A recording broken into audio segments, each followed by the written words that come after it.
DGP સાહેબ દ્વારા 100 અવર્સમાં જૂના ગુનેગારો પકડાયેલા શોધી અને સતત કામગીરી કરવા માટે સૂચના આપેલી હતી. દરમિયાનમાં કામગીરી દરમિયાન ક્રાઇમ બ્રાન્ચની ટીમને એક ઇન્ફોર્મેશન મળી કે એક અફઘાની નેશનલ છે જે બોગસ પાસપોર્ટ બનાવી અને ઘણા સમયથી સુરતમાં રહ્યો છે. સુરતમાં એને બોગસ પાસપોર્ટ બોગસ ડોક્યુમેન્ટના આધારે મેળવ્યો છે.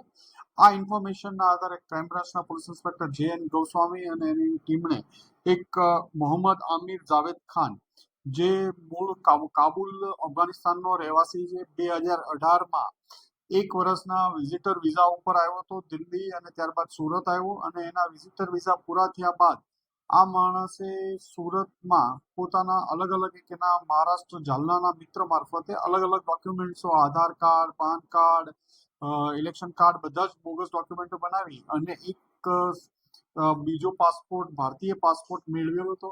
આ ભારતીય પાસપોર્ટ મેળવ્યા બાદ પણ આ ભારતીય પાસપોર્ટ ઉપર યુએઈ અફઘાનિસ્તાન એ ટ્રાવેલિંગ પણ કરી ચૂક્યો છે અને ગઈકાલે ક્રાઇમ બ્રાન્ચની ટીમે ઇન્ફોર્મેશનના આધારે એની ધરપકડ કરી છે. એની પાસેથી બોગસ પાસપોર્ટ અને બોગસ ડોક્યુમેન્ટો કબજે કરવામાં આવ્યા છે અને એને અહીંયા રહેવા પાછળનો ઈરાદો ઇન્ટેન્શન કેટલા ટાઈમથી અહીંયા રહેતો હતો, શું કામ કરતો હતો, કોના કોના સંપર્કમાં હતો વગેરે બાબતો ઉપર એની પૂછતાછ ચાલુ છે.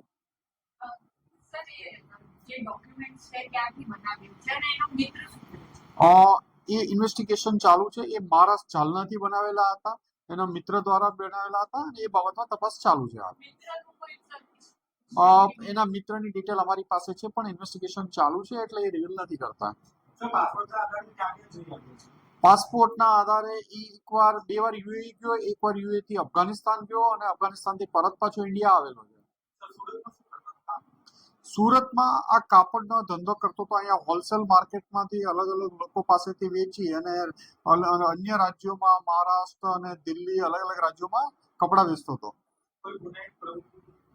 અત્યાર સુધી એનું ફોર્જ પાસપોર્ટ બનાવી અહીંયા રહેવાનો મતલબ એ બાબતમાં એની તપાસ ચાલી રહી છે. અન્ય રાજ્યોમાં હતો તો ત્યાં કોને કોને મળતો હતો, શું કામ મળતો હતો, ધંધા સિવાય કોઈ અન્ય કારણોસર એ રોકાયેલો છે કે એ બાબતે પણ એની તપાસ ચાલુ છે.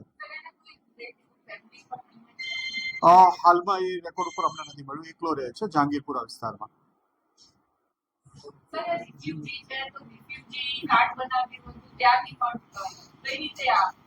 રેફ્યુજી કાર્ડ માટે એને કાર્ડ બનાવેલું છે, રેફ્યુજી કાર્ડ, પણ એને સાથે સાથે ફોર્જ ડોક્યુમેન્ટ ઉપર ઇન્ડિયન પાસપોર્ટ મેળવી લીધો છે. ઇન્ડિયન પાસપોર્ટ મેળવ્યા ઉપર એને એના ઉપર ટ્રાવેલિંગ પણ કરી લીધું છે. 2 કન્ટ્રી અલગ અલગ જઈ પણ આવ્યો છે.